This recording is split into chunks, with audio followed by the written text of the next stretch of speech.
Hello, everybody, and welcome to None the Lesser. I'm your host, Cody Buchanan. Talking to this week's guest, Monster Rally, we got the modern spin on a sound that dates back to the 50s, Exotica. Exotica is an interesting genre to have come out of the time it did, and as I mentioned in my interview with Ted, his music feels almost melancholic in that it resembles a time and place that none of us really know or understand.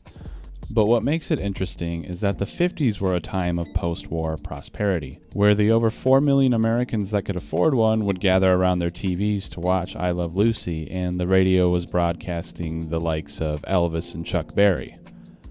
All this during the introduction of the Civil Rights Movement. It was a time that a majority of Americans would have easily said was one of the best times America had known. But your perception is reality, and perspective can be a bitch. The Exotica genre was believed to have been founded by Les Baxter, a pianist who composed primarily for swing bands in the 40s and 50s before settling into this sound that sold its listeners on the idea that the lands of Polynesia, Africa, and South America were all a tropical destination. As we know, those are areas in our world that have constantly struggled with poverty and been the staging grounds for World War conflicts as well as their own civil unrest.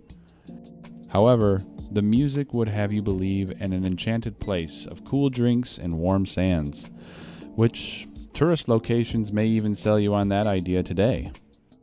But the fact is that the Exotica genre was more of an easy listening genre than a lesson in island culture. The music of Les Baxter and Martin Denny, another big name in the genre whose 1957 album Exotica gave the genre its name, features track titles such as Sophisticated Savage and sounds of distant tribal chanting that might come off as uninformed? I'm not sure. But I don't think that the genre and its producers weren't self-aware. I feel it was more of an attraction to these far-off lands that a lot of Americans may have been feeling. The end of war times leads to times of prosperity, for some, of course, and maybe it was the relief on wartime restrictions to travel, which was made easier on the heels of technology of World War II, that gave the genre even more prominence. But as with all, quote, good things, end quote, they do come to an end. The Civil Rights Movement came to a head and the post-war economic boom met a recession at the beginning of the 1960s, which pulled back the shades on an America that wasn't quite at its peak, as we were led to believe. Exotica, also known as space-age pop, tapered off in the mid-60s, but met a resurgence in the 90s during yet another prosperous time in our economy here in the U.S. I find that correlation interesting as well as the genre and the time it was prominent in. I think it makes the music of Monster Rally even more special with that history, but I'm no expert. These are just my thoughts based on the research I found.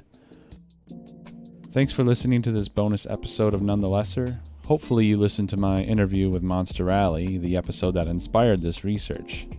If not, now's a good time to go do that. This is Cody Buchanan. I'll see you next time on None the Lesser.